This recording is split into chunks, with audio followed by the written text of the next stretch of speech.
When did your kid getting removed from a theme park become your proudest parenting moment? My 9-year-old Amara got pulled from her school's 5th grade graduation trip for destroying hundreds of dollars of property. The PTA president's voice was pure venom when she called me from the park. Miss Ellison, if you're not here within 3 hours, I'm calling the police myself. Your daughter has ruined a celebration we spent months planning. This is criminal, and she will be held responsible. I could hear other parents shouting in the background. Is that the mother? Tell her she's paying for all of it. I dropped everything and drove 3 hours, heart hammering. Amara had begged to go on this trip. As a single mom working as a home health aide, the fee had meant picking up extra shifts for 2 months. She'd promised to behave. When I reached park security, I found Amara on a bench holding a pair of orange craft scissors. Around her feet were the remains of what had been dozens of glittery character headbands. Her chin was up. She wasn't crying. The PTA president, Mrs. Whitlock, paced with her phone out, recording. This is destruction of personal property. Some of these were limited edition. The other mothers gathered their kids, faces twisted. The Prestons, who owned half the marina, the Callahans, whose name was on the school library. Amara, I said, kneeling. What happened? I fixed something that was broken, Mom. Mrs. Whitlock shoved her phone at me. She ran through the group with scissors and destroyed everyone's headbands during our castle photo. Amara, I said quietly. Explain it to me. All of it. She looked up with that steady gaze that always made her seem older than she was. Mom, they made kids earn their headbands. The kids whose parents couldn't donate extra had to work for them. Mrs. Whitlock stepped in. We created a responsibility program. Children learned the value of effort. They made us clean up after the other kids at every meal. Amara went on, her voice getting stronger. Carry their bags in the heat. Throw away their trash. Wipe tables while they went on rides. After 3 days, the moms decided if we'd worked hard enough to deserve one. My stomach twisted. Go on, sweetheart.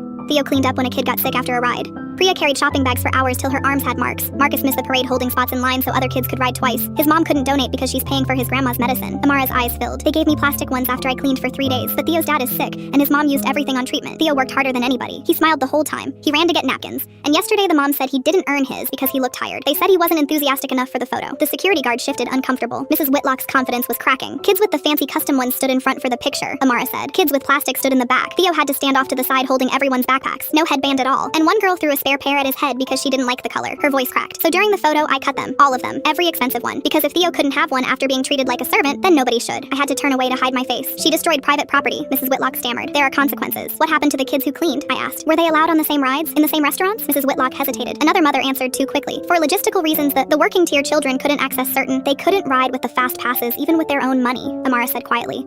Or go to the character meals. The other parents were staring at the ground now. A few of them, I could tell, hadn't fully understood what their little program had actually become until they heard a 9-year-old lay it out in the sun. I stood up and put my hand on my daughter's shoulder. I'll pay for every headband she cut, I told Mrs. Whitlock, loud enough for all of them, happily. And then I'm going to send the school board a very detailed letter about a fundraising trip where children whose parents couldn't donate were made to clean up vomit and carry bags in the heat to earn the same souvenirs the rich kids got handed for free. The park manager, who'd been listening the whole time, quietly told Mrs. Whitlock the park would not be pressing anything, and that he'd like a word with her about the system she'd run on his property. Theo got a headband that day. The manager gave it to him himself, free, and told him he'd earned it more than anyone in the group. The school ended the tiered donation program after my letter. Mrs. Whitlock isn't PTA president anymore, and my daughter,